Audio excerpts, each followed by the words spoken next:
Estamos acercándonos a la galería de Álvaro Alcázar, que está aquí a mi lado. Yo soy Fernando Castro. Si nos estáis viendo, como sabéis, tenemos hoy esta actividad que hemos organizado, que va a ser online a través de los canales de YouTube de la Galería de Álvaro Alcázar, y también se va a retransmitir simultáneamente por el mío, por el de Fernando Castro. Hablamos hace un tiempo, con motivo de la inauguración de 10 anni dopo Nacho Criado en la Galería de Álvaro, de la posibilidad de hacer una conferencia sobre lo que supuso la obra de Nacho Criado, es decir, sobre sus planteamientos, y sin duda una gran ocasión la exposición que haces, que tiene el carácter de una recuperación de Nacho, de un homenaje a su figura. Álvaro, lo digo yo, pero ahora él dirá algo, ha trabajado con Nacho Criado durante años. También tu madre, Carmen Gamarra, le hizo excepcionales exposiciones, sobre todo en esta parte donde Nacho Criado desplegó su talento escultórico. Tristemente falleció hace 10 años, eso no quiere decir que no le tengamos todavía tan presente en la memoria, y nuestra actitud y nuestra voluntad hoy es hablar sobre su obra, hacer una conferencia que va a tener un carácter académico, pero en cualquier caso también divulgativo, pero sobre todo invitaros a conocer la exposición. Vamos a entrar, si os parece. Sí. Como decías, Fernando, es verdad que es un recorrido como de los últimos 25 años en los que trabajó con mi madre, con Carmen Gamarra y conmigo, y es un poco recuperación de algunas obras como muy emblemáticas de todos esos años. Vamos entrando. Bueno, nos encontramos ya en el espacio. Bueno, el espacio de Álvaro es un espacio que está en la calle Ferrer del Río número 5. El que estemos aquí online no quiere decir que las galerías hayan dejado de hacer su actividad, es decir, que la actividad presencial está. Algunos tal vez de los que nos seguís conocéis la obra de Nacho e incluso habéis podido venir a ver la exposición. En este momento de la pandemia todo es más difícil, pero en cualquier caso la experiencia física de ver la exposición es insustituible, es decir, hay que tenerla, ¿no? Y como dice Álvaro, se ha hecho una selección de piezas que tienen una importancia enorme en la trayectoria de Nacho, que además nos llevan a recordar distintas exposiciones que fue haciendo, algunas en la galería de Carmen, de tu madre, en Álvaro Alcázar, es decir, y que se fueron haciendo en el espacio de lo que era la antigua Galería Teo, que hubo allí una exposición preciosa donde había piezas que trataban ya cuestiones relacionadas con Samuel Beckett y con el relato El Despoblador. De esas cuestiones hablaremos más despacio. También aparece una pieza central, ¿no?, que tenemos aquí, que son obras de carácter monumental. Algunas de ellas, bueno, se mostraron en la galería. Esta se mostró cuando tenías ya la galería en Hermosilla. Una pieza que queda aquí espectacular, porque hay que decir que yo creo que la presentación que hace Álvaro aquí en la galería, para los que hemos seguido su trabajo, es de las más bellas que hizo Nacho. Es triste que sea una de las más bellas, ya no está, que no la haya visto, pero sin duda la altura de la sala, los espacios como lo habéis colocado. Hay que decir que aquí la colaboración de Gonzalo, su hijo, ha sido fundamental, dado que Gonzalo lleva años ocupándose de montar las exposiciones de su padre. Así fue el que coordinó todo el montaje de la exposición El Palacio de Cristal, agentes colaboradores y títulos de esa exposición, también de la retrospectiva que se llevó al Centro Andaluz de Arte Contemporáneo Sevilla, y también evidentemente en esta ocasión, ¿no? Hay aquí obras también que en algunos momentos Álvaro llevó a Nacho a Arco de una forma repetida, y hay obras que ha llevado que no están presentes, porque yo creo que habéis hecho una selección que da cuenta de la amplitud de su trabajo, ¿no? Desde piezas como la que tenemos aquí, que es una pieza de La Cúpula y el Pozo, que alude a una obra muy hermosa que presentó hace muchos años en la Galería A+A, que además es una pieza, podríamos decir, que recibe, es decir, que aquí tenemos una obra que es la que da título además a la exposición, ¿no? Es una obra de un tipo de trabajo de Nacho muy singular, que son los trabajos con cartones y con estratos de papeles, ¿no? 10 anni dopo, el título de la propia exposición, esto parece casi como justicia poética, ¿no? 10 años después, y también 10 años después una historia de amor, porque es el perfil de Lydia Sirfeld, de la pareja de Nacho, pero también del perfil del propio Nacho, es decir, esa especie de combinación de los dos perfiles, y 10 años después ya de su fallecimiento, de su partida, ¿no? Y este 10 años después es que cuando volvemos a ver obras de Nacho Criado 10 años después, resulta que siguen siendo tan hermosas o más de lo que fueron, ¿no? La modernidad que tiene, ¿no? El paso del tiempo al revés ha hecho que estén más importantes, ¿no? Y que cobran más fuerza, y la verdad es que el montaje no tiene nada que ver con lo que teníamos pensado, porque al final cada pieza va buscando su hueco y su sitio, y en realidad la única obra que está en el espacio desde el principio que habíamos pensado es el desprendimiento de Bóveda. El resto está en un sitio totalmente diferente de lo que se había pensado. Cosa que bueno, que también eso te está vivo, ¿no? Que te va llevando, cada obra se va yendo a su sitio. Ha quedado fabuloso realmente. Bueno, decía en un comentario muy hermoso que hizo en Facebook Luis Francisco Pérez, ¿no? Que hizo allí un comentario de la exposición, que en vida yo creo que Luis Francisco no escribió mucho sobre Nacho, pero sin embargo hoy sí que hacía una reflexión sobre tu exposición, esta muestra que has montado, que tienes ahora presente aquí en el espacio, y decía que como los buenos vinos y como los grandes maestros, el tiempo les hace más grande, ¿no? Es decir, que viendo ahora la obra, sobre todo creo que es una importantísima reconsideración de qué es lo que supone la obra de Nacho Criado. En vida su obra estaba muy marcada por su presencia, por el carisma que él tenía, por sus conversaciones, por sus diálogos, por su carácter también torrencial de cómo iba exponiendo su trabajo. Pero realmente ahora que le vemos la obra, y es triste que no esté él, pero vemos la obra ya considerándola de una manera específica, ¿no? Qué es lo que escultóricamente, poéticamente, estéticamente, qué es lo que propone, vemos que sigue siendo un artista que no es que le tuviéramos solamente devoción y debilidad hacia él porque fuéramos amigos, sino que es muy buen artista. Muy bueno. Y por ejemplo esta, que es una de las piezas de la serie que hizo sobre el desierto y el camello y los viajes, ¿no? Hay una temática, todas las travesías de las zonas australes a las zonas boreales, los viajes hacia los desiertos de arena y los desiertos de hielo, y también todo el tema de la arquitectura alpina de Bruno Taut. Cuando se hizo en el Círculo de las Artes la exposición de Bruno Taut, Nacho estaba exultante, ¿no? Y realizó un ya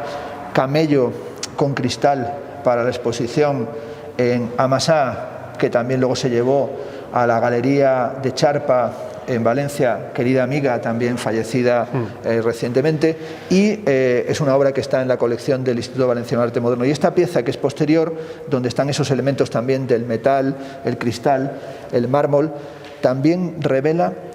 el Nacho Criado escultor, ¿no? Porque en muchas ocasiones hay ese tópico Nacho Criado, artista conceptual, ¿no? Sí. Que se repite tal. Y él mismo a veces se desesperaba porque consideraba que pareciera que él solamente era un conceptual lingüístico o fuera un artista solamente preocupado de un conceptual de la manera anglosajona, cuando en Nacho hay siempre cuestiones escultóricas, hay siempre una especie de relación con el povera, con el arte procesual, con el performance, con la arquitectura, con la música. Es decir, es un artista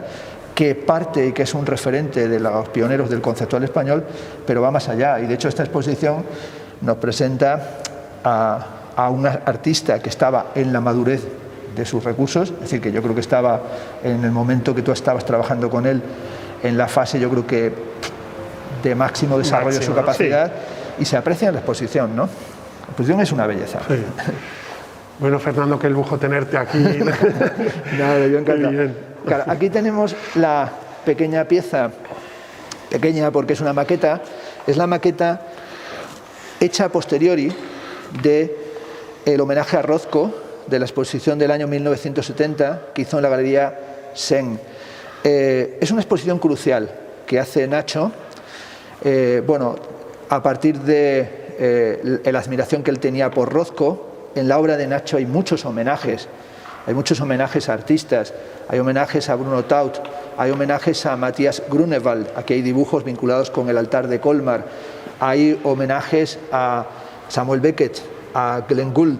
es decir, estamos hablando de un artista que hay homenajes a Zag, a Juan Hidalgo, es decir, hay referencias, y esta era Rothko, y era convertir en una escultura esa dimensión de Rothko, pero también le interesaba mucho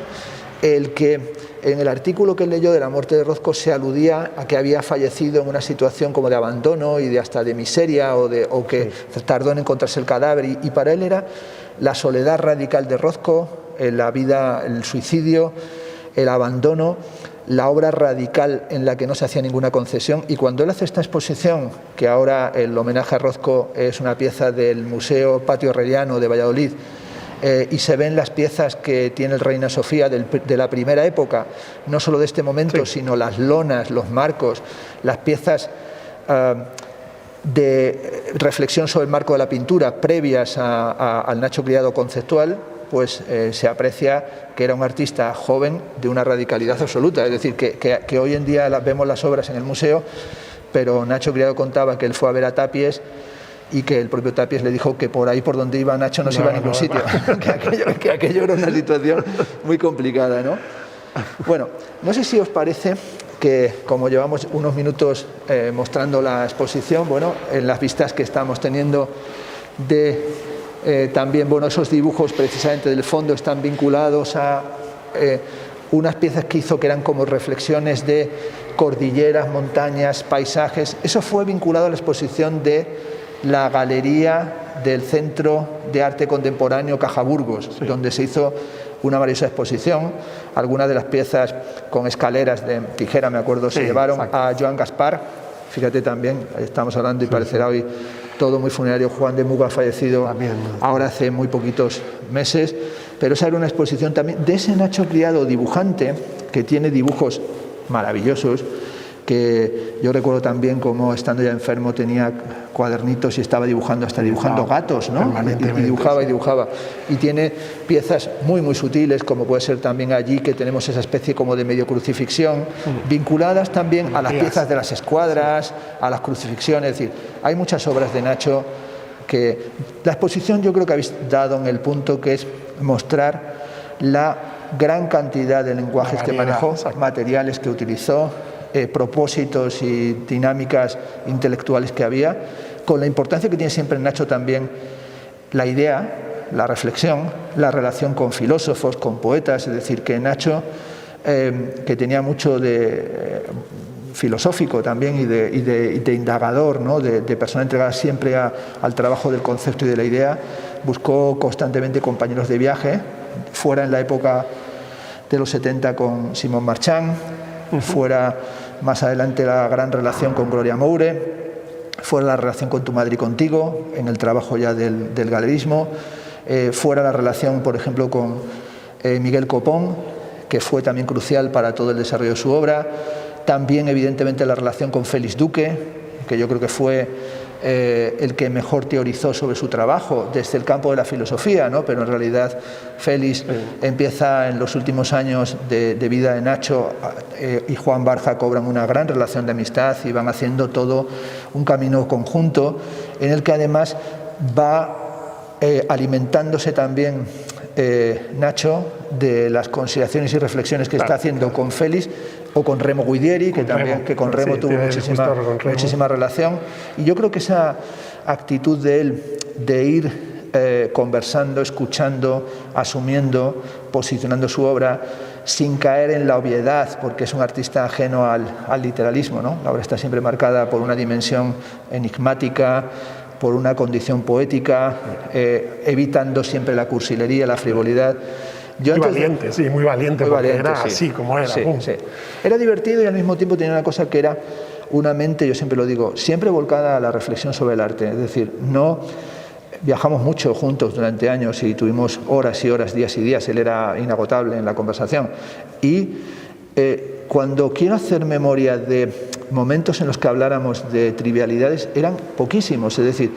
no era alguien no era alguien que hablara de fútbol, de la televisión, es decir, no eran cosas que como que le gustara hablar de cosas que eran puramente como la espuma de los días, ¿no? Le interesaba hablar de arte, y a mí eso es lo que me gustaba. Me parecía que era alguien que tenía la cabeza llena de discos, de libros, de películas, de arquitectura, sí, diseño, una gran cabeza. Por tanto, 10 anni dopo, el que pasó tiempo hasta en Venecia, y que es el recuerdo de esos años cuando Amasa también está con galería abierta en Venecia cerca del Palazzo Grassi. Ese recuerdo de 10 anni dopo, 10 años después, pues es interesante, ¿no? Sí. Muy bien. Vamos a por ello, si os parece. Vamos a hacer la parte de conferencia. Bueno, como vamos a estar sentados a suficiente distancia, pues aquí sí que me voy a quitar la mascarilla, que además he traído a propósito la mascarilla del Círculo de Bellas Artes, también porque Nacho tuvo una muy estrecha relación con el Círculo de Bellas Artes de Madrid, lugar en el que pasó muchas horas de su vida charlando con los amigos, pero también donde realizó algunas exposiciones, por ejemplo, la exposición Nacho Criado no existe, que es una exposición que realizó allí, y además, por lo que contaba, era el resultado o era fruto de una ocasión en la que, buscando en el teléfono móvil su propio teléfono, porque se había olvidado de su número de teléfono, pues buscó en el teléfono y tecleó Nacho Criado y vio que salía Nacho Criado no existe. Con esa idea de que ni siquiera existía para sí mismo, pues parecía una frase realmente interesante para tomar en consideración. Bueno, he traído varias cosas para hacer esta intervención, que trataré de que no sea más larga de lo debido, pero tampoco convertirla meramente en una píldora, en una cápsula, y para ello tengo aquí sobre la mesa en la galería tanto una serie de escritos del propio Nacho Criado, que son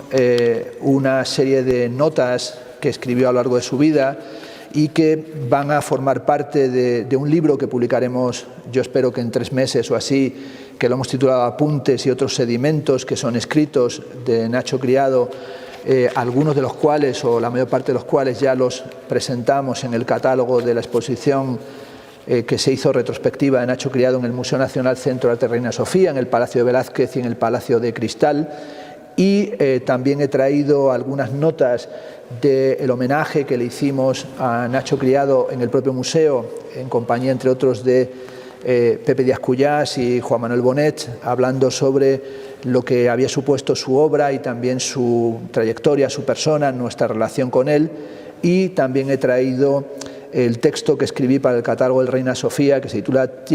es mis un peu en retard, estás llegando un poco tarde. Este texto va a ser un poco el hilo de la intervención que voy a iniciar ahora mismo, ¿no? Me gustaría comenzar con una frase de Samuel Beckett, y voy a recorrer en muchos casos frases o materiales o citas o referencias que son frases, citas o referencias muy características de Nacho Criado, o que a él le interesaron o le marcaron o que fueron decisivas, ¿no? La primera de las citas es una cita de Samuel Beckett en un texto que publicamos en la revista El Urogallo, donde además apareció una primera entrevista que le hice hace muchos años, una entrevista en la que me contaba cuáles eran las claves principales de su obra, y esa cita dice lo siguiente: sin embargo, tengo que continuar, estoy frente a un acantilado y tengo que avanzar. Ciertamente es imposible, sin embargo, podemos avanzar apenas unos miserables milímetros. Bueno, esta idea de avanzar o esta idea de continuar a pesar de todo tiene que ver mucho con la actitud continua de Nacho Criado como persona y también como artista, es decir, una sensación de tener frente a sí un acantilado, de ver todas las dificultades que comportaba su actitud, su concepción del arte, su comportamiento vital, y sobre todo esa dimensión de continuar aún sabiendo que solamente avanzaríamos unos pocos milímetros. En el comienzo del texto que escribí, que tengo aquí, como digo, delante mío sobre la mesa, comenzaba con una consideración que va a sonar muy reiterativa, pero que era verdad, y que esa consideración era que las obras no se terminan nunca. Esa idea de que no se terminan nunca está asociado tanto a la particular concepción del tiempo que tenía Nacho Criado, en el sentido específico de las obras, la idea de tiempo furtivo, pero también la idea de si la memoria es una estrategia del tiempo, pero también la dimensión de cámaras de tiempo o procesos largos del tiempo. Y en esa dimensión del tiempo de Nacho Criado era sobre todo la sensación de que, como dice Beckett, cada paso nos aproxima un poco más al precipicio. Y resulta muy difícil cuando se piensa en la obra de Nacho Criado desprenderse de la idea de que es un paisaje limítrofe que tuviera algo semejante geométricamente a aquella esfera de Pascal de la que habla Borges cuando dice que es una esfera cuyo centro está en todas partes y la circunferencia en ninguna. El libro que he mostrado al comenzar la conferencia de la exposición Nacho Criado no existe,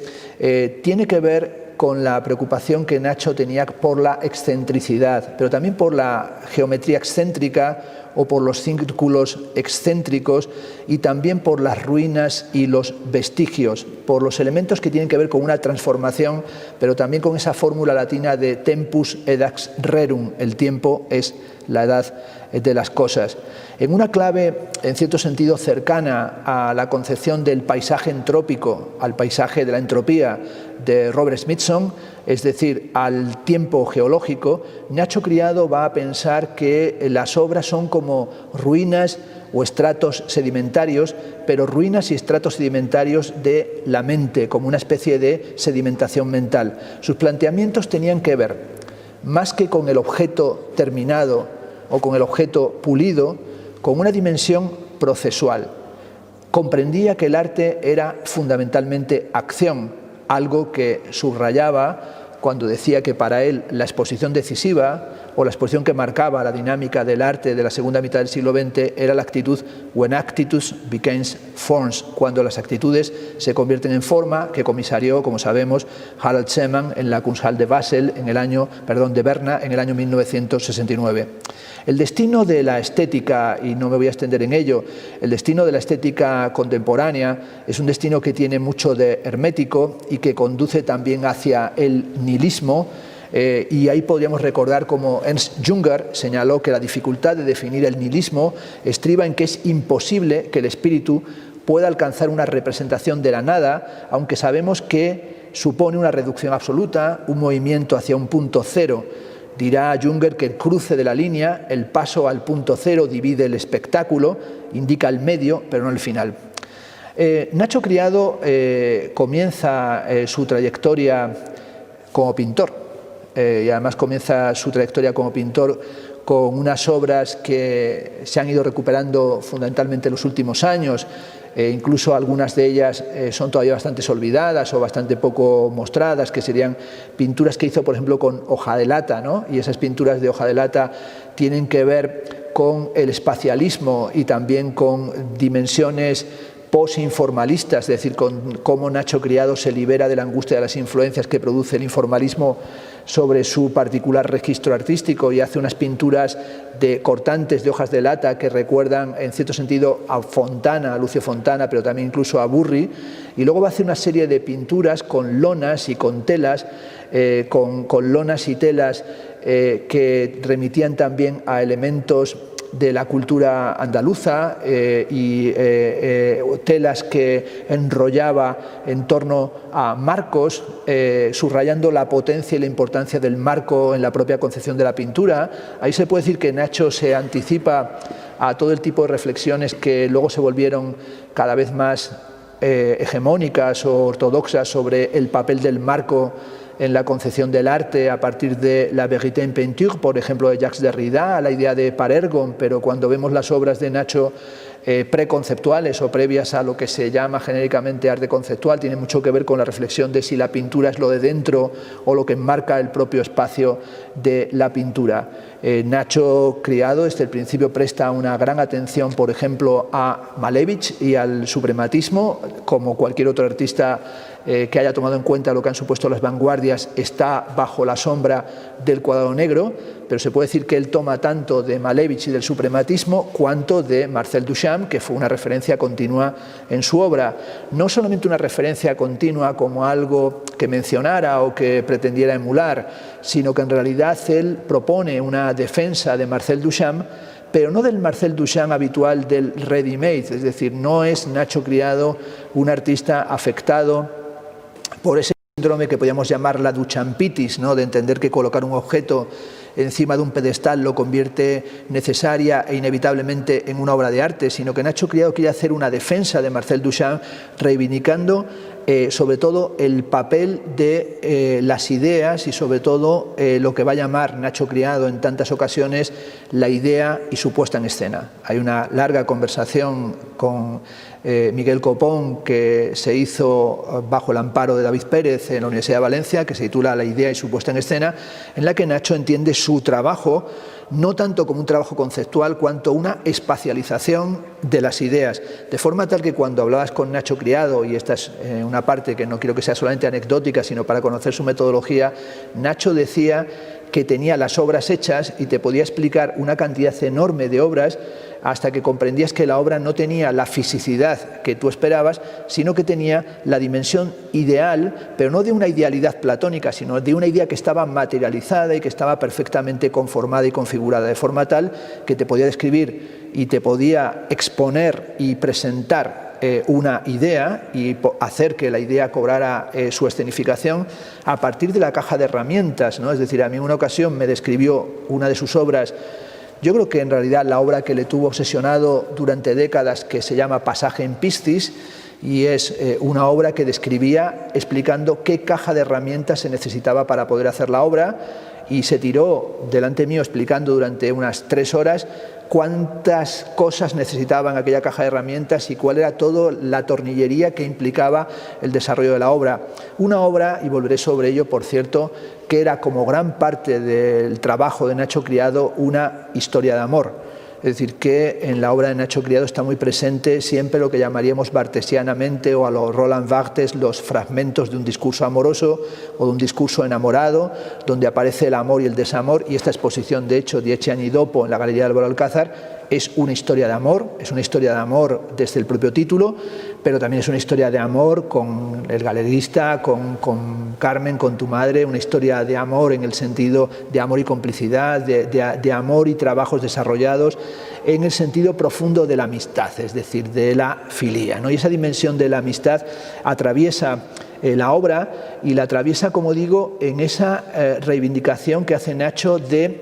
los cómplices y los amigos que atraviesan la historia del arte. Por eso una de las piezas más importantes de su exposición en los años 90 en el Palacio de Cristal es una especie de gran espacio de acristalado con trozos de cristales rotos, con unas cañas, y se titula Ellos no pueden venir esta noche por falta de tiempo. Y ahí ese es un homenaje a todos los artistas que le habían influido y a todos los amigos y a todo el campo artístico que bullía en su cabeza y que realmente le permitía escenificar sus ideas. Entre esos amigos eran fundamentales Marcel Duchamp, y Marcel Duchamp en Argentina, por ejemplo, hablando de Marcel Duchamp ajedrecista, como lo era Juan Hidalgo, para el que hizo piezas como Té matinal en Mengíbar, pero también El jinete solitario regresa de nuevo, una pieza, un disco realmente, una pieza que es una obra gráfica de una complejidad y de una belleza extraordinaria, pero también ¿Por qué no besar el culo al mono? Tiene que ver con conversaciones que hizo durante un tiempo con Juan Hidalgo. Walter Marchetti, al que rindió homenaje continuamente, que incluso expuso también en la Galería Amassà, pero también Piero Manzoni.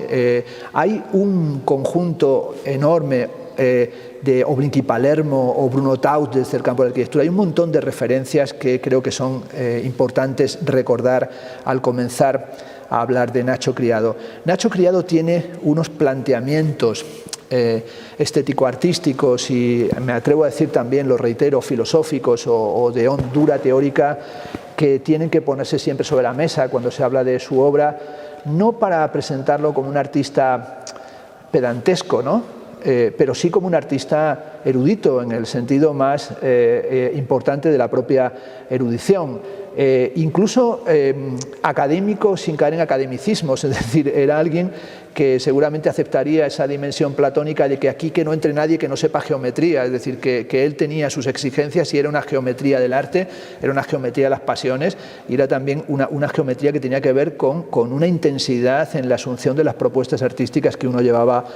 adelante, ¿no? En sus planteamientos él mantiene siempre una pregunta o que la va convirtiendo incluso en centro de sus obras, que es la de en tiempo furtivo, ¿qué hacer? Y yo creo que esa pregunta de en tiempo furtivo, ¿qué hacer?, que fue el título de una de sus exposiciones en la Galería Ginkgo, de Arturo Rodríguez y Mitsuo Miura,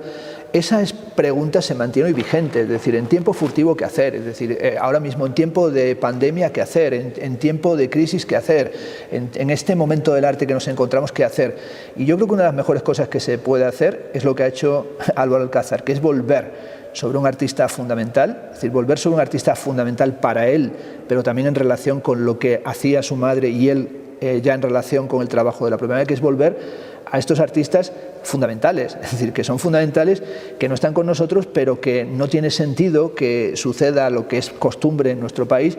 que es que desaparecen los artistas e ingresan en el olvido absoluto, en la sombra total, por no llamarlo el basurero de la historia, es decir, pero no es una historia digna, es una historia de omisiones continuas, entonces pasan años y no sucede nada. Con Nacho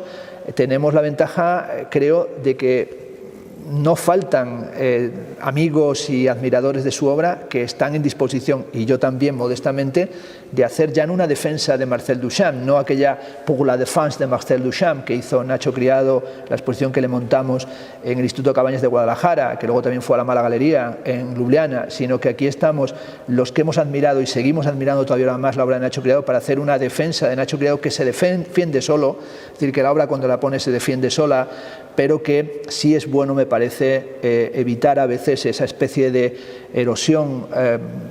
y aplastamiento absoluto de todo por la urgencia de las novedades, por la viralización.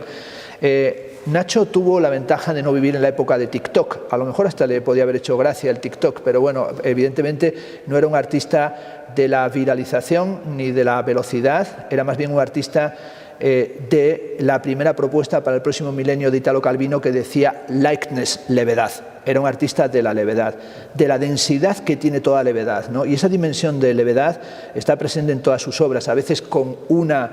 pieza que dibuja una cordillera de metal, la pieza es pesada, pero la pieza también es leve, y podía hacer una obra como Alambres, una pieza súper intensa, o podía hacer una obra como Light Spirit Dream, Luz, Espíritu y Sueño, que era colocar 3 baldas y unos foquitos en el techo y dejar caer unas copas para que se acumularan los restos de cristal en el suelo. Buscaba la máxima intensidad con el mínimo de materialidad. En ese sentido sí estaba muy cercano a la propuesta de Lucy Lippard cuando escribe el libro 6 años de la desmaterialización del arte. Desmaterializado pero rematerializado, hiperintensificado. Y la pregunta, como decíamos, de qué hacer es una pregunta que tiene que ver con ese tiempo furtivo, que es un tiempo de detritus, que tiene que ver con Beckett, con la idea de Beckett de nada que expresar, nada con que expresarlo, junto con la obligación de hacerlo. No se trata, decía Samuel Beckett en las bellísimas conversaciones que tuvo con Bram Van Velde. Bram Van Velde le hace hablar allí de Tal Coates y de, las conversaciones son con Jos Dutuy y le hace hablar sobre Bram Van Velde, sobre Tal Coates, sobre André Masson, y dice Beckett que no se trata de representar o pintar el vacío aterrado y temblando, sino de dar, decía Beckett, con el sueño de un arte sin resentimiento, que se atreva a reconocer su pobreza, que no transfigure su pobreza. No hay que perder de vista que Nacho Criado en muchos momentos trataba de librarse del latiguillo de artista conceptual sobre todo para que no se entendiera que era conceptual a la manera anglosajona del conceptualismo, es decir, no era un artista a lo Kossuth, o no era un artista a lo Mel Bochner, ni era un artista archivístico, es decir, que las dinámicas archivísticas del arte contemporáneo son absolutamente ajenas al modo de trabajar de Nacho Criado, pero era un artista que sobre todo insistía mucho en que se tuviera en cuenta que su obra se vinculaba con el povera o con el arte procesual. Y esa dimensión de una pobreza que no se transfigure le acerca a Nacho Criado en algunos momentos más a Cunelis, al gran artista Janis Cunelis, que por supuesto a Joseph Kossuth, respetando a los dos, pero yo creo que más cercano a esa dimensión del arte povera que del arte conceptual lingüístico. En su obra puede parecer que hay un reduccionismo material, pero en realidad que es una gran amplitud ideal. También hay, por supuesto, una gran presencia en el trabajo de Nacho Criado del minimalismo, es decir, una reflexión que tiene que ver con el minimalismo, pero un minimalismo que no se mantiene como nominalismo obsesivo ni meramente como hipergeometrización, es decir, que tampoco quiere hacer meramente las geometrías de Donald Judd o los dibujos o las líneas repetitivas de Sol LeWitt. A pesar de todo, él conocía y manejaba y tenía plena conciencia de lo que habían hecho Calandré y sobre todo Walter de María, que para él era tal vez el artista más referencial. También le interesaban mucho las piezas de luz de Jan Diewetz y, por supuesto, el ya mencionado Robert Smithson, que tuvo un primer periodo cercano al minimalismo, aunque luego voló por libre, y tuvo mucho interés por Smithson hasta el punto de que colaboró, y además le apeteció mucho colaborar, en el número de la revista Creación del Instituto de Estética y Teoría de las Artes, donde fue profesor, donde yo le invité durante años para que impartiera docencia, y participó haciendo un homenaje a Robert Smithson y aludiendo a la muerte de Robert Smithson en la pieza Amarillo Ramp, cuando se estrelló allí. Juan Manuel Bonet fue uno de los primeros que trabajó y reflexionó sobre la época minimalista de Nacho Criado, especialmente cuando se hizo el catálogo de la Galería Céspedes, y además hay que decirlo, porque Juan Manuel Bonet, en los años que estuvo vinculado a la Galería Boades, pues mostró un interés por artistas como Nacho Criado, como Eva Lotz, como Schlosser, como Juan Navarro Valdevej, e incluso Juan Manuel Bonet también estaba dirigiendo el IBAM cuando se hizo en el Instituto Valenciano de Arte Moderno la exposición de Nacho Criado, que tuve yo el inmenso privilegio, el honor de trabajar allí como comisario. Y Juan Manuel Bonet, hablando de las piezas tempranas, de esas piezas minimalistas, pero hay que decir minimalistas pobres, no de un minimalismo povera o de un minimalismo pobre, hablaba de cómo en el caso de Nacho Criado no había una preocupación por la pureza,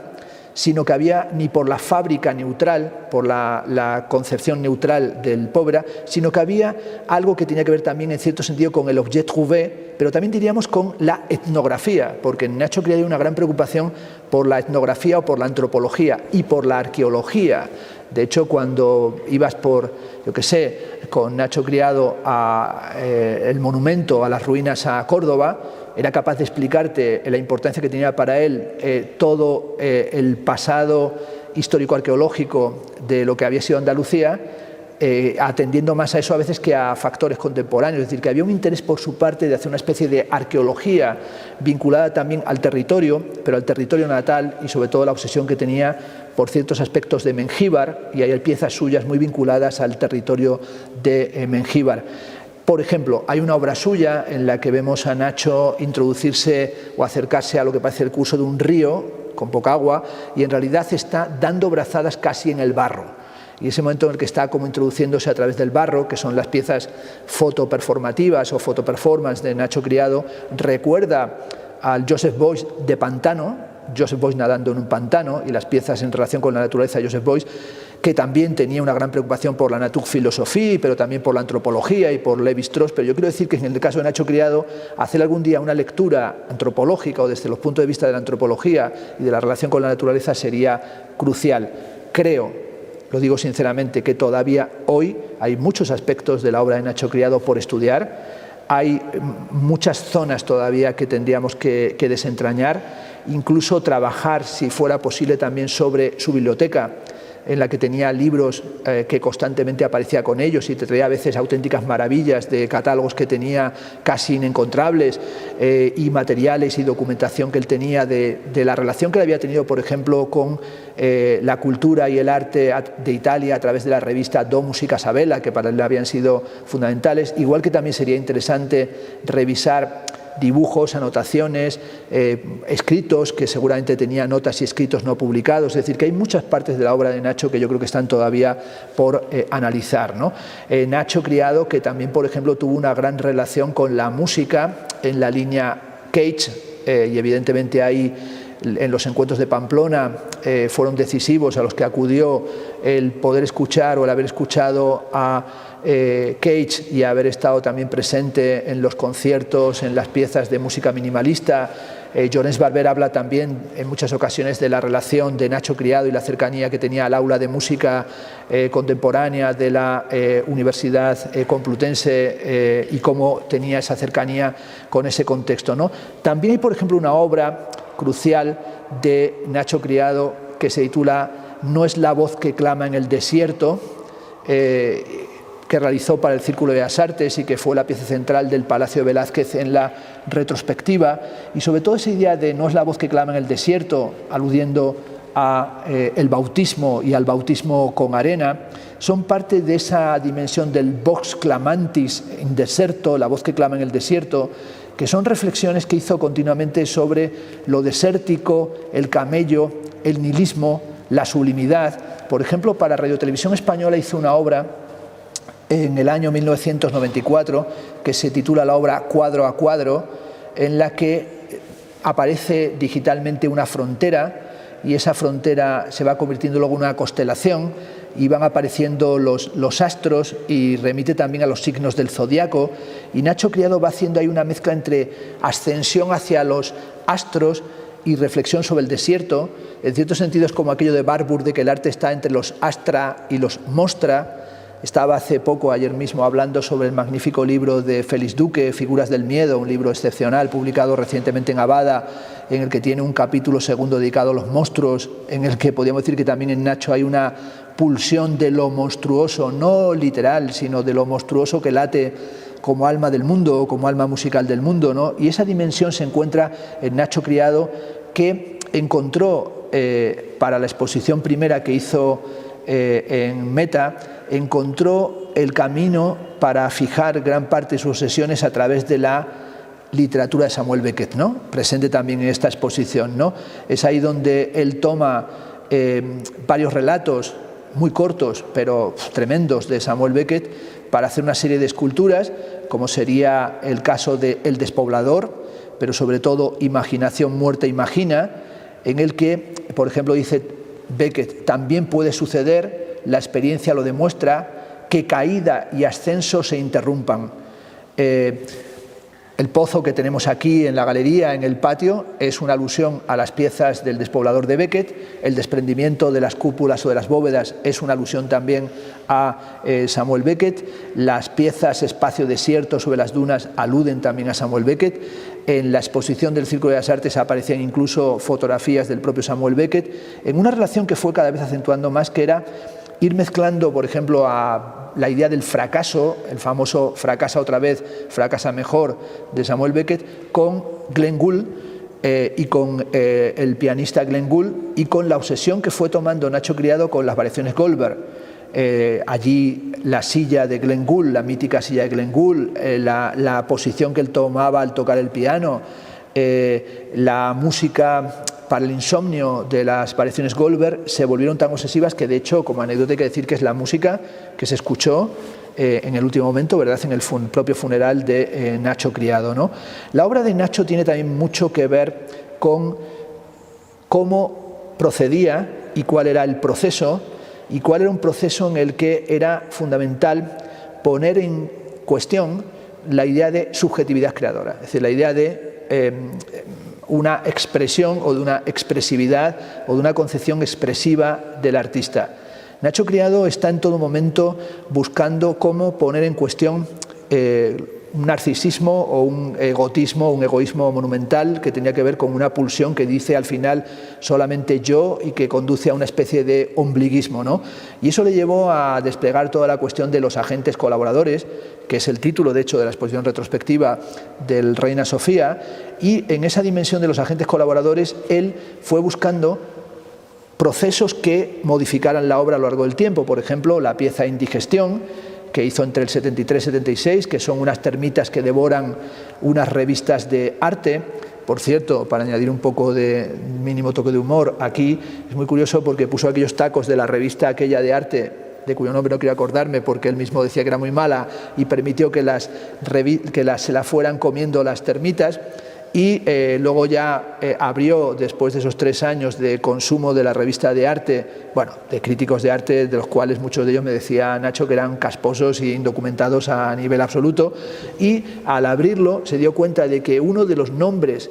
o de los artículos sobre un artista que no se lo habían comido las termitas era Antoni Tàpies. Y dijo, Tàpies, las termitas no pueden con él. Ese momento de que las termitas no acababan con el gran Antoni Tàpies era algo que le hizo como una cierta gracia, ¿no? También en la exposición del Palacio de Cristal del año 91 hizo una pieza que se llama Umbría Zenobia,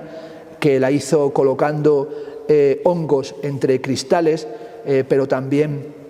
estuvo buscando siempre esa dimensión de los agentes colaboradores, un poco en la línea del criadero de polvo del Élevage de Poussière de Marcel Duchamp, cuando dejó el gran vidrio en el estudio de Man Ray, dejando que se acumulara la suciedad sobre el propio cristal, ¿no? Nacho le gustaba dejar las cosas en su sitio y que acumularan polvo, es decir, que esa idea de dejar que el polvo se sedimentara sobre las cosas era importante. Un poco en la línea, me atrevo ahora, no lo escribí en su momento, a pensar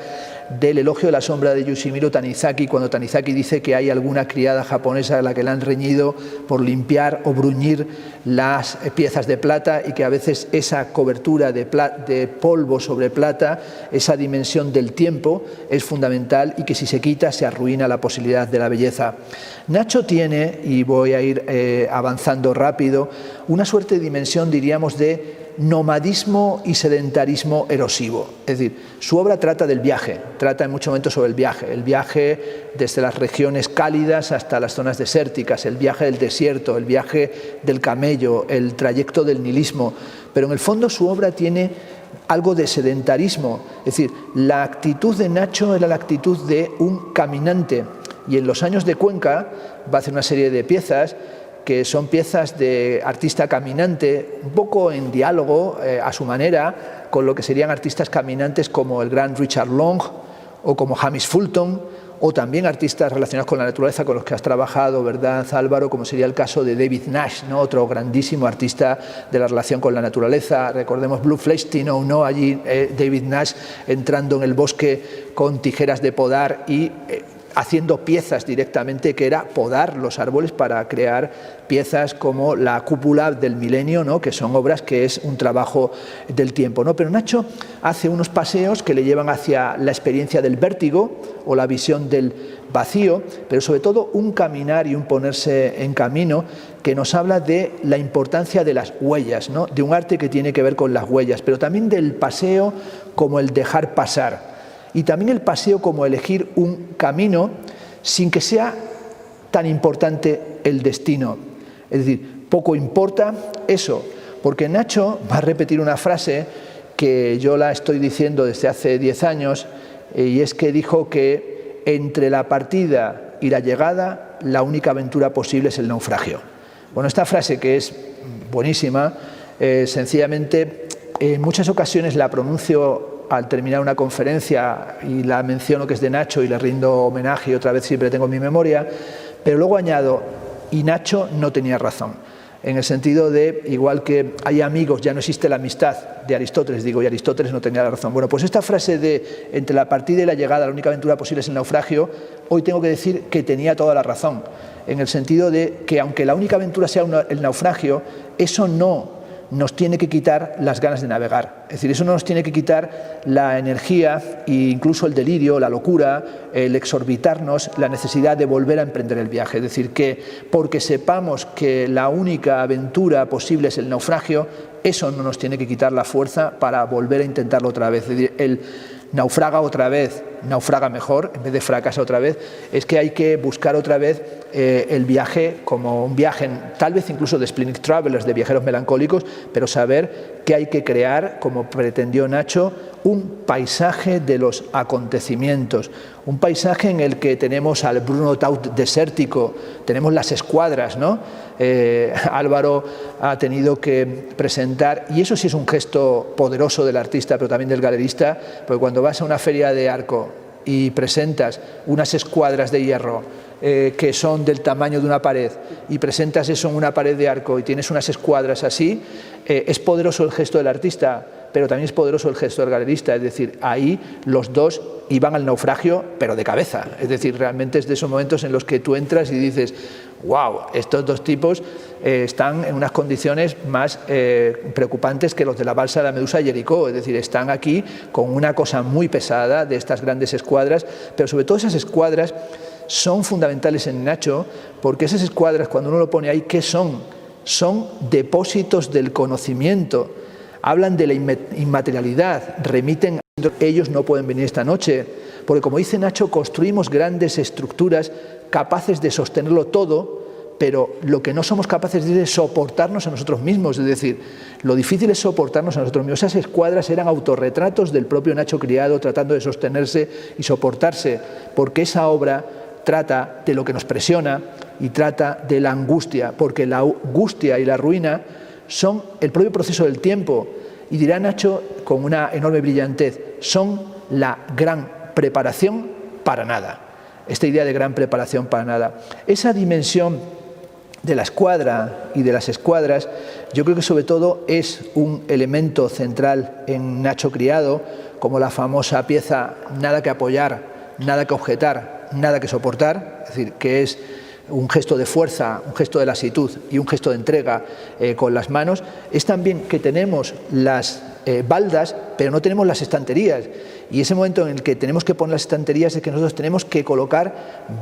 tenemos que colocar las baldas en las escuadras, es decir, tenemos que buscar cómo crear algo que haga soportable y que ofrezca un mínimo de subsistencia. Nacho hablaba, de hecho, de su obra como depósitos del vacío, que prolongan la idea de sedimentación desértica, pero también de esa necesidad que él encontraba de mirar hasta el fondo. Esa idea de mirar hasta el fondo es la idea que estaba en la obra del Pozo y en todas las obras que hizo en torno a la cuestión del pozo, desde la pieza Suspensión que hizo en la Galería Masá en el año 1994, pero también todo el conjunto de alusiones que va a hacer en los pozos, en las cúpulas, donde no están solamente Samuel Beckett, sino que está Giordano Bruno y sobre todo San Juan de la Cruz, ¿no? Él va a tomar ese maravilloso verso de San Juan de la Cruz que dice: los ojos que tengo en mis entrañas dibujados. Una mirada especular, ¿no? Una arqueología del cristal, una visión de la transparencia, un multiplicarse de los reflejos y sobre todo esa búsqueda de un espacio que, como decimos, es un espacio sedimentario, pero también es un espacio intensivo y de intensificación, un espacio de reflexión, de especularidad. En Nacho el cristal, el espejo está siempre presente en todas sus obras, pero sobre todo un espacio de reflexión sobre la temporalidad. Él, por ejemplo, hizo una exposición que yo creo que es de las más bellas que hizo en museos, y mira que hizo exposiciones en museos hermosísimas, ¿no? La del Iván fue magnífica, la del Reina Sofía, la retrospectiva póstuma, también fue alucinante, tanto lo que se hizo en el Palacio de Velázquez como la vuelta a montar de la exposición del 90 en el Palacio de Cristal. Algunos, como yo, llegamos a decir, exageradamente parecía que no había que haberla desmontado nunca, es decir, que ya que se montó por segunda vez se tenía que haber dejado allí en el Palacio de Cristal como una especie de fundación Nacho Criado,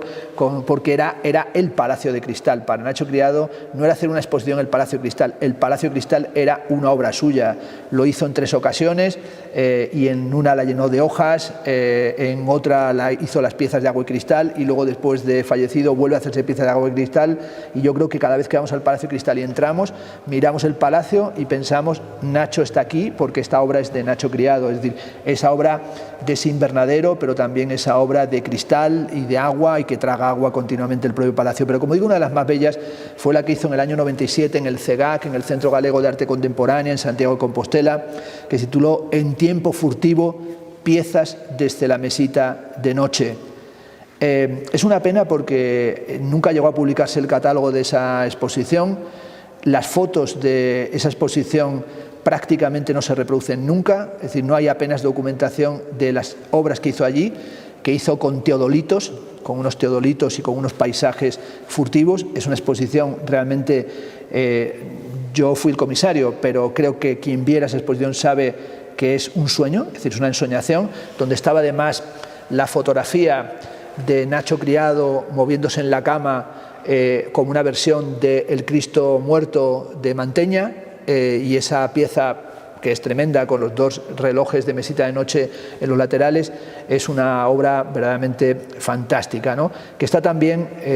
creo, en el Museo Patio Herreriano, está una de las copias de esa pieza, de esa obra. Y allí escribió para esa exposición un texto que se titula Escuadras, en el que habla de las escuadras como exudación del muro, como soporte o contenedor que soporta el vacío, o como una cierta memoria de aquello que pudo soportar y no se soporta, de aquello que puede colgar y no pende. Se refería al muro del doble espacio, que también lo utilizó en el Centro Sibila en Sevilla, de Juan Carlos Marcet, en el año 96, la pieza Paisajes Endémicos, que es una pared llena de escuadras, que también cuando se hizo la retrospectiva en el Palacio de Velázquez era la pared frontal según se entraba, donde se veían unas escuadras que tenían una estructura repetitiva, minimalista, de canon o de serialización. Félix Duque señalaba, que como digo en mi opinión es el mejor intérprete de la obra de Nacho, que estos eran soportes suspendidos o decaídos de un supuesto derecho, decía él, que dejan ver por vez primera la blanca verticalidad de una pared negramente pespunteada. Bueno, esa idea de las escuadras sin baldas, esperando que allí sostengamos o coloquemos lo que necesitemos, es también la incitación que nos hace constantemente el trabajo de Nacho Criado, que es que nosotros tenemos que volver a traer las estanterías, que volvemos a tener que montar otra vez las estanterías. Es decir, hay aquí una visión singular, metafísica, que le lleva a interesarse por las mínimas marcas materiales, por el despojamiento, incluso que se interesó, no me lo invento yo, por el Wai Wei, es decir, por el Wai Wei oriental, por el tokonomá, por el pabellón del vacío, del que hablaba ya Lezama Lima, es decir, por la idea de vacuidad y sobre todo por ese vacío que tiene carácter fundante, un vacío que tiene carácter fundante que además en su caso tiene que ver con toda una tradición que podíamos sacar a colación y que conduce no solo hacia el vacío o las dimensiones del espacio y del espaciamiento en una clave heideggeriana, en el arte del espacio, sino también hacia el vacío que tiene que ver con la corporalidad, porque por ejemplo los vídeos que hizo y presentó en la exposición de Nacho Criado no existe, en el que volvía otra vez a realizar obras de vídeo, habiendo hecho hacía años obras fílmicas o obras de soporte cinematográfico, mostraban la importancia que tenía para Nacho volver sobre su corporalidad e incluso imágenes en las que caían como elementos que se sedimentaban sobre su cuerpo, y esa dimensión corporal es una dimensión de extrañeza corporal, de lo que llamaba Lacan extimité. Y en este sentido, y voy a estar solamente 10 minutos más para no abusar de la paciencia de los que nos escucháis, yo creo que en la obra de Nacho Criado hay mucho o bastante de visiones melancólicas, y que hay visiones melancólicas o incluso visiones mortuorias, ¿no? En aquellas piezas de Nacho Criado no existe, aparecía claramente una sensación de Nacho Criado de cuerpo presente y cayendo sobre él elementos sedimentarios. En la visión del Cristo muerto en tiempo furtivo, claramente está recordando el Cristo muerto, pero hay una dimensión no solamente mortuorio-funeraria, sino yo creo que melancólica, y ya en el año 2012 señalé, y no lo he podido hacer, y esto sí que lo tengo ahí como algo que me pesa, que sería bueno ampliar las interpretaciones de la obra de Nacho Criado tomando en cuenta la melancolía y la presencia de la melancolía en su obra, como una cuestión que nos llevaría desde Durero hasta Nacho Criado, pero sobre todo yo creo que esa dimensión melancólica está presente en su trabajo de una forma fundamental, ¿no? Y sobre todo como algo que tiene que ver con la borradura y la presentación de lo borrado, pero también con el trabajo del sueño, es decir, con el papel que tiene el trabajo del sueño en el sentido freudiano. Cuando han ido pasando los años, tengo que decirlo, cada vez he ido entrándole más al recuerdo de la obra de Nacho Criado en clave psicoanalítica, y esto no tiene por qué a todo el mundo interesarle, pero sí me ha parecido que había elementos que permitían hacer, o por qué no desarrollar en algún momento, una lectura de las obras, no de él, de su carácter o de su situación, sino de la obra a partir del psicoanálisis, por ejemplo, con piezas tan antiguas como Reconstrucción a partir de un elemento residual, del año 67, o piezas más cercanas como sería De trampas y mentiras, o la pieza que he citado, LSD, del año 1990. Nacho Criado era un artista que en su obra está muy presente la melancolía, que también está presente, como no, en Samuel Beckett, y yo creo que tiene mucho que ver con un relato que se titula Compañía. En ese texto habla Samuel Beckett de alguien que está en la sombra en una habitación y está hablando y habla continuamente y tiene un monólogo incesante, como también podía pasar con Nacho Criado, que aunque no lo parezca hablaba más que yo, es decir, que podía hablar más horas de las que yo hablo y era inagotable en su forma de hablar y de contar, y está hablando hasta que va sintiendo que lo que está escuchando constantemente no es a otra persona sino el eco de sus palabras en la habitación. Y ahí Samuel Beckett dice: ¿Quién pregunta? Al final, ¿quién pregunta? Responde como antes y pregunta: ¿hay otro? Imposible de encontrar, imposible de buscar, el último, inconcebible, innombrable, última persona, yo, déjalo rápido. Es decir, inventamos compañía, hablamos porque deseamos que otro nos escuche, a veces nos escuchamos a nosotros mismos, es decir, a veces escuchamos solamente el eco de nuestras palabras. Nacho buscaba constantemente conversación y buscaba constantemente compañía. Y ahí por eso cuando pensamos ellos no pueden venir esta noche por falta de tiempo es que no podemos dejar de acudir, es decir, que cuando hablábamos de si había que hacer algo o podíamos hacer algo y se lo planteaba a Álvaro, pues es que teníamos que estar nosotros aquí, es decir, podía ser otro y seguramente lo haría mejor, de sus amigos, Juan Barja, Félix Duque, Miguel Copón, es decir, los que conocen muy bien su obra, pero que había que hablar y hablar hoy de Nacho Criado y con Nacho Criado a través de sus textos y de sus palabras, eso es absolutamente necesario, ¿no? Hizo una obra en cruce, en el espacio alternativo en la época fundacional, en el año 94, que también remite a Beckett, se titula la obra De una obra desconocida, que dice: he visto pájaros con una aguda visión volar tan alto, tan lejos, que parecían quietos. Luego, instantes más tarde, se me echaron encima por todas partes. Cuervos me han hecho eso. Los patos puede que sean lo peor. Verse de pronto pataleando y tropezando en medio de los patos o de las gallinas, cualquier clase de volátil. Hay pocas cosas peores. Es decir, verse empantanado, verse en el mundo gallináceo, ¿no? Y esta obra de Nacho Criado era, sobre todo, una obra de alguien que decía que hay que dirigir la mirada hasta donde la vista alcance. Es decir, hay que echar la mirada lejos, ¿no?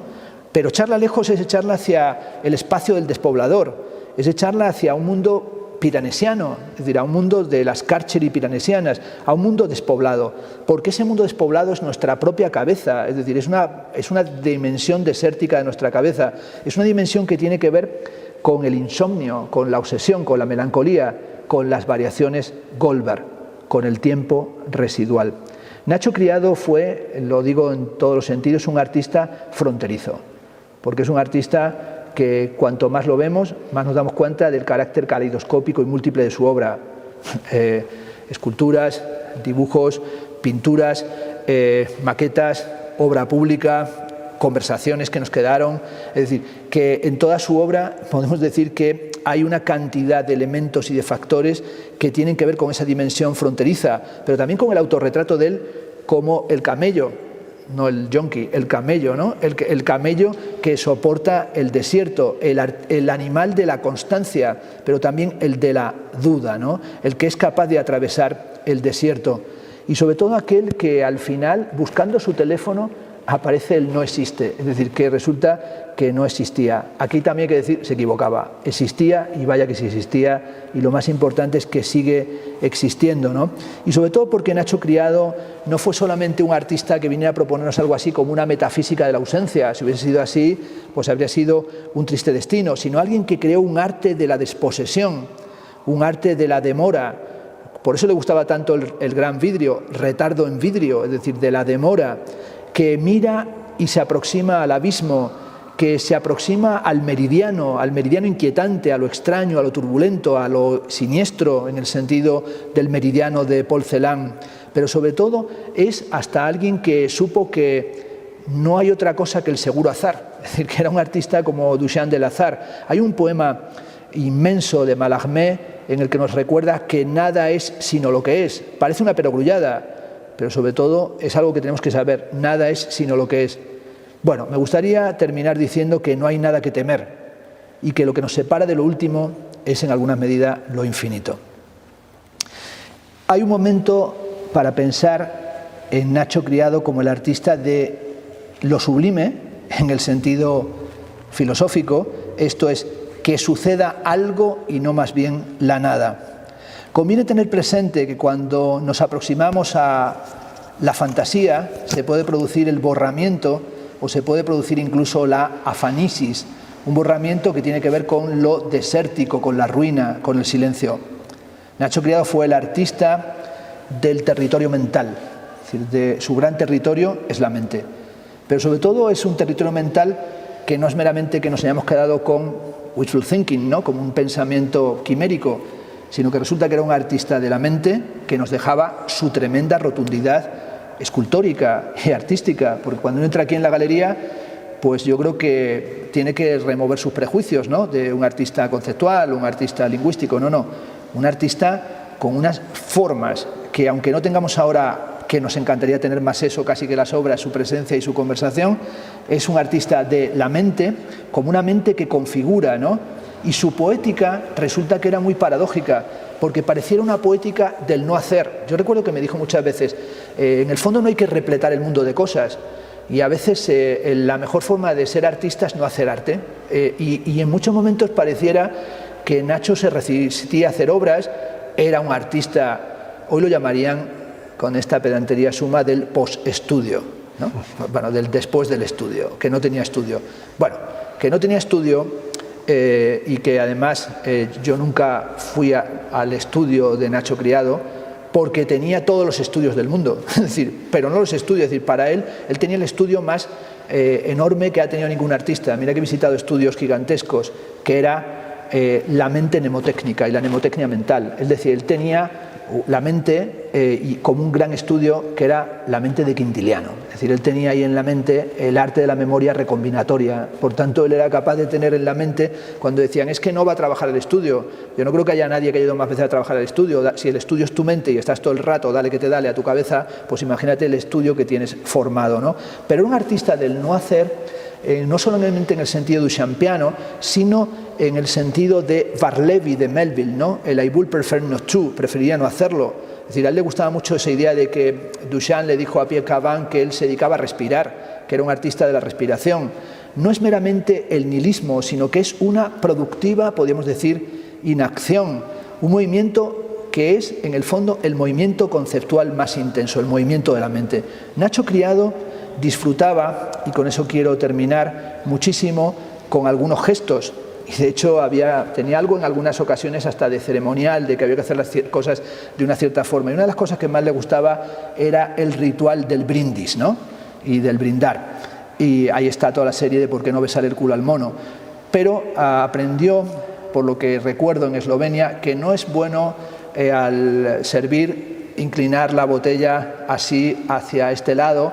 porque es un gesto que se puede considerar que si a alguien le sirves con la botella así, es un gesto de desprecio, que hay que servir siempre, eso lo sabemos, ¿no? Y tratar de no servir con la mano izquierda, sino servir con la derecha. Hizo una exposición en Cáceres, que se tituló Beberse los ojos, brindis, en la que le gustaba mucho la idea de aguantar la mirada, mirar a otra persona y aguantarle la mirada, que es un juego infantil que yo no sé ya ni siquiera si se juega, ya se juegan otras cosas, pero bueno,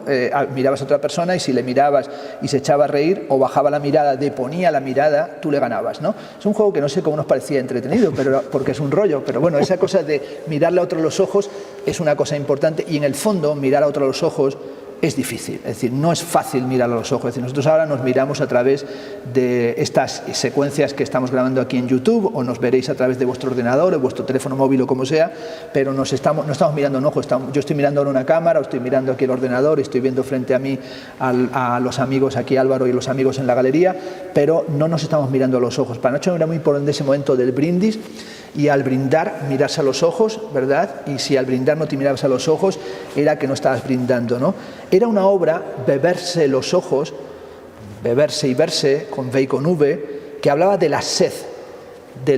la mirada. En el Palacio de la Lorra hicimos una expresión que se llamó la mirada sedienta, es decir, la mirada sedienta, es decir, tenemos sed de la mirada, el anhelo de beberse las miradas, el pozo de vidrio y metal, la pieza suspensión, aquel hablar de los ojos que tengo en mis entrañas dibujado, nos hablan de una mirada deseante, de una mirada que tiene también el carácter de un signo de interrogación, porque lo que no sabemos,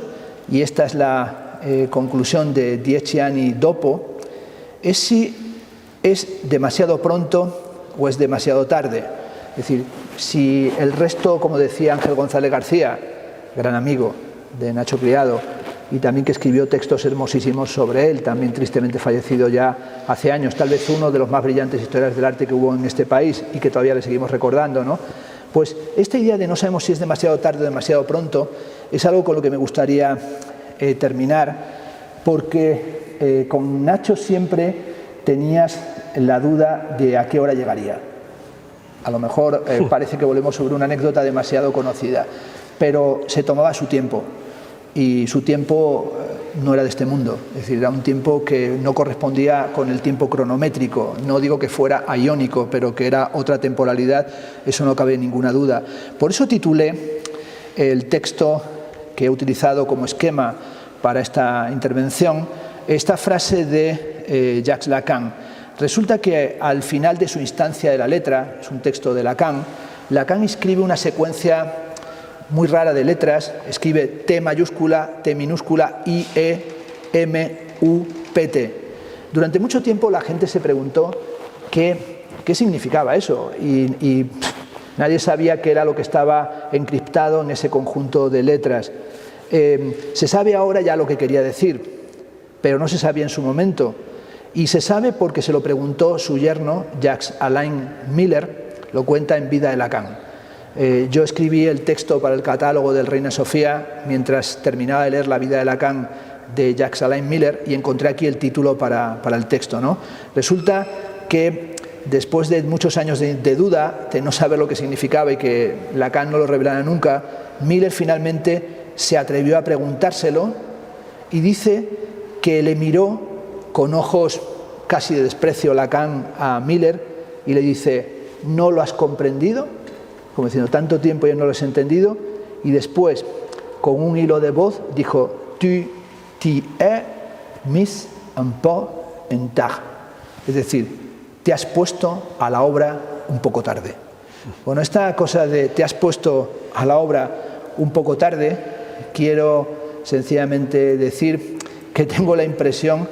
de que no nos hemos puesto a la obra demasiado tarde, nos hemos puesto en punto. Es decir, que nos hemos puesto en punto. Es decir, daban las 11 de la mañana cuando estábamos Álvaro Alcázar y yo caminando en la calle Ferrer del Río, acercándonos al número 5 para entrar en la galería, y empezábamos a tiempo y en punto. Sobre todo yo, no a la manera lacaniana, querría terminar con un signo de interrogación, sino pensando en Nacho Criado como un artista que se dejó la piel. Recuerdo el vídeo, la película en la que arranca la piel a Blanca Sánchez, que se dejó la piel en el intento, pero sobre todo alguien que se dejó una hermosísima piel, y su obra es una obra que nos interpela también a través de la sensación, aesthesis, a través de la piel, porque la piel es lo más profundo, ¿no?, decía Valéry. Y así él en una ocasión dijo: una vez errante he encontrado un regazo abovedado de piedras areniscas, los bordes de la entrada cubiertos con la piel de mi cuerpo. Todavía puedo escuchar lo que decía, incluso cuando apenas puede oírse. Pues muchas gracias por haber prestado atención. Bravo, Fernando, ha sido increíble el viaje a través de Nacho. Fantástico. Bueno, muchísimas gracias. Nada, gracias a vosotros. Era sobre todo, como decíamos, una ocasión que además te agradezco mucho que te animaras a hacerlo. Como decíamos, en este momento hacer actividades presenciales es imposible. Sí. También es evidente que es un momento en el que no podíamos, yo creo, dejar pasar la ocasión sin hacer algo. Lo que ya has hecho es mucho, ¿no? Es decir, lo más importante era volver a presentar las obras, volver a presentar su grandeza como artista, volver a ofrecerlo al público, volver a buscar, como es fundamental, los coleccionistas que les pueda interesar esta obra. Ahí sí que creo que serían los coleccionistas un paso que tienen que dar, sí, eso está claro. Sobre todo un paso fundamental, sí, que se dan cuenta de la importancia que tiene su obra, pero no importancia solo como importancia histórica, como dato histórico, como dato referencial, sino de la potencia plástica, estética, artística, visual que tiene la obra. Es decir, porque uno, y tú lo sabes, en el plano del arte expones porque llegas a comprender la grandeza que tiene el artista, pero también en un momento en el que ya dices, vale, tenemos toda la presencia documental, toda la fortuna crítica o no que le ha rodeado, tenemos todo lo que ha sido el discurso que le avala,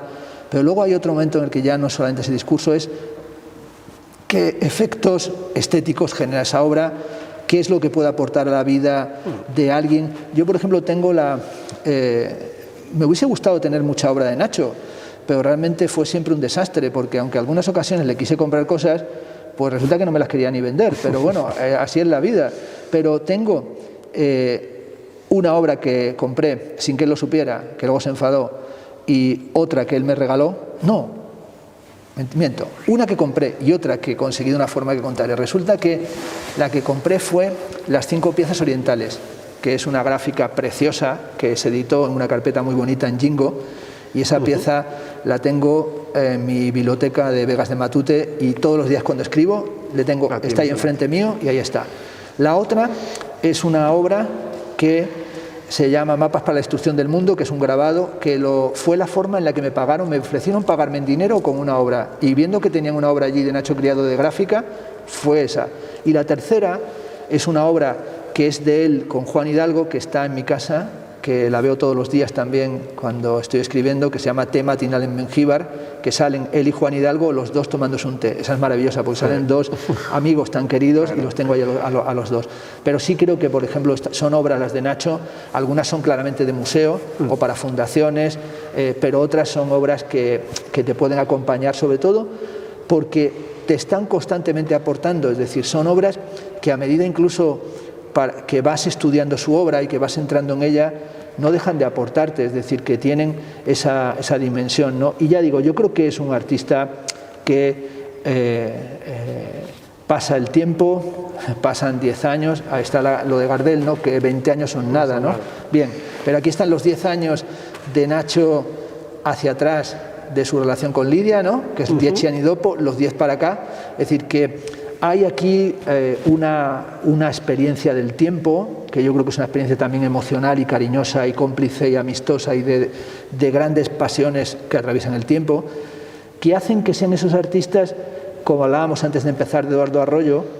a los que no podemos faltar a la cita. Es decir, que cuando uno piensa y dices, bueno, organizas un acto sobre ellos, pues tú en todos los actos de Arroyo estás, hay que estar, yo en todos los que puedo estoy, en todos los que sea de Nacho vamos a estar. Es decir, nos queda, y además yo creo que es un legado importantísimo, nos queda transmitir y rendir testimonio a la gente que quiera acercarse de lo grandes que eran. Es decir, nosotros tendremos que hacer otras cosas, y estoy convencido que vendrán otros artistas maravillosos con los que tú trabajarás, con los que escribiremos, pero esta gente que hemos tenido el privilegio de tratar, tú de trabajar con ellos, hasta también, ¿por qué no?, a veces de soportarlos, ¿no? Y también de pasar a veces situaciones extrañas, pero en cualquier caso en la balanza de lo que nos aportaron, pesa muchísimo todo eso. Es decir, en la balanza de lo que dieron, sigues pensando, son artistas gozada, ¿no? Que son muy buenos. He estado con ellos. Sí. Yo siempre pienso, fíjate que escribí sobre él muchos textos, tanto periódicos, revistas, catálogos, exposiciones. Siempre creo que quedan cosas por decir, cosas por escribir, y además que tenemos que irlas haciendo, es decir, que tenemos que ir paso a paso. Sé también, ahora también que cuando me mandaste el catálogo que has recopilado, todos los textos y las interpretaciones de las obras, pues es una maravilla todavía ver cómo fuimos hablando distintas gentes sobre sus obras. Hay una fotografía que yo encontré porque curiosamente con tantos años de relación, como a mí no me gusta hacerme fotos y bueno, no me gusta hacerme fotos, también mi fealdad hace que la foto se arruine, pero no me gusta hacerme fotos y tengo pocas fotos, pero luego sí me ha pasado factura mentalmente las pocas fotos que tengo con ciertos amigos. Entonces, pues me daba cuenta, digo, coño, ¿cómo es posible que tenga con Nacho Criado, si hemos estado en tantas partes, tan pocas fotos? Y Lidia Sirfeld fue tan amable de mandarme esa foto que tenemos, que me está haciendo como una llave inglesa, y digo, mira la foto que tenemos, que al final estamos como peleándonos y jugándose y peleándonos. Pero como por ejemplo con Arroyo, que tampoco tengo apenas, yo creo que no tengo más que 2 fotos con él, o con muchos artistas que hay, pero sin embargo, con las pocas fotos que tengo de él, tengo siempre esa imagen de él, bueno, sobre todo de una temporada que pasamos juntos en Cazorla, en la que estuvimos allí dando un taller a artistas andaluces, principalmente como Santiago Ibáñez, ¿no? Que fue uno de los que acudió, que siempre tiene muy en el recuerdo aquella situación, y era muy bueno porque estábamos allí y de repente íbamos en una bicicleta de montaña y Nacho, con aquel look que tenía en la época, el pelo largo y bigote, creían que era el López Cobos que el músico, el director de orquesta y otros creían que era Franz Zappa, porque se parecía mucho a Franz Zappa, y realmente tenía esa pinta. Yo sí quiero decir, le admiré en todo, en muchas cosas. No es que la admirara, es que le considero, lo digo desde hace años, mi maestro en cuestiones de arte contemporáneo fue él. He tenido otros maestros en filosofía, he tenido otros maestros en estética, he tenido otros referentes, he tenido grandísimos profesores universitarios, pero el que más me enseñó a mí en cuestiones de arte contemporáneo fue él, sin ningún género de duda. Y la cosa que más le envidié fue el pelo. Joder, una cosa como un pelazo impresionante, o sea, por razones evidentes, pero sobre todo ese pelo que le permitía a veces melenas a lo cantante de heavy, a veces un pelo más corto, a veces un pelo rapado, o sea, y esa cosa que tenía del pelo y lo joven que parecía continuamente, que hace, es realmente impresionante, pues verdaderamente chulas, ¿no? Además es que la volumetría del espacio que tienes aquí permite que se vean, porque claro, en el espacio de lo que era, ¿cómo se llama la calle donde estaba? Castelló o Hermosilla. Castelló. Sí, Castelló era pues, la última. No, la primera. Garaje, Hermosilla. La primera de tu madre. La primera. ¿Cómo se llama esa calle? ¿Dónde está Meta? Villanueva. Sí. Exacto. Pues en el espacio donde presentó primero el pozo y todo aquello, el problema que tenía era que el techo, bueno, daba también otra dimensión, que era una sensación más angustiosa, ¿no? Pero aquí, cuando ves, pues por ejemplo, la pieza del desprendimiento, ¿no? Cómo hace esa especie de sombras y ese dibujo, los reflejos, es decir, la exposición es una auténtica maravilla, ¿no? Pero bueno, yo sí te quiero de verdad felicitar, te lo dije ya cuando vine a la exposición, a la inauguración, bueno, no a la inauguración, que no puede venir a la inauguración cuando vine, porque, bueno, tú has demostrado siempre no solo con este artista, con tantos, una voluntad de ir a apoyar a los artistas y al arte en su dimensión grande, o sea, es difícil todo, pero es más difícil cuando apoyas esa parte en la que dices, mira, no voy a plantear una cuestión de ir a bibelots, ¿no?, a objetitos, ¿no?, porque cuando presentas en una exposición una pieza de este calibre, la gente siempre dice, no, el artista, bien, bien, pero es que el galerista también está llevándose esto, ¿eh? Es decir, que se merecía también esta exposición contundente, ¿no? Sí, pero también tiene esa contundencia de que al final él, en los años que hace las exposiciones con Carmen y contigo, sobre todo encuentra la posibilidad de presentar trabajos de este calibre, porque Nacho tira muchos años de su vida sin espacios galerísticos. Sí, exponen Jingo, exponen a Masá, pero luego ya hace con Charpa, pero realmente hace Joan Prats, pero el núcleo duro, o sea, yo creo que sobre todo el poder presentar el trabajo escultórico, el poder ir haciendo esas obras de escultura, que para él además era todo un trabajo pues que tenía mucha precarización, porque era muy precario en el sentido que era hacía esas obras, pero era para el sitio, para el momento, para la fecha límite, es decir, que era algo que se estaba haciendo muy pegado a los acontecimientos. En cualquier caso, si os parece, ya mirando la cámara, queremos haceros llegar nuestro agradecimiento a los que hayáis seguido en directo la transmisión, a los que la hayáis seguido más adelante o la veáis cuando esté colgado en los espacios de YouTube, tanto de la galería cuanto a mi propio canal, pues también, pues bueno, daros las gracias por haberlo seguido y sobre todo, bueno, pues decir que la galería, volvemos a decir, Ferrer del Río 5, ahí está la exposición, aunque está ya en los últimos días de su visibilidad, sigue la galería abierta y bueno, que aquí hay una programación que es estupenda, en la que hay otros artistas como Bosco Sodi, como Murado, muchos más que tienen una obra excepcional y que era una ocasión en la que tanto Álvaro como yo y como otros muchos más que estoy seguro que nos están siguiendo, queríamos reflexionar sobre su obra, rendir homenaje a Nacho, decir que Diechen y Dopo en nuestra memoria sigue presente, pero sigue presente no en un plan nostálgico así como de qué triste todo, no, sino incluso con la alegría de decir, oye, 10 años después ves la obra. Qué maravilla. Y qué maravilla. Sí. Bueno, y qué maravilla estar aquí. Y muchísimas gracias, Fernando. Ha sido un honor. Nos abrazamos, que hemos estado ya juntos mucho. Vale.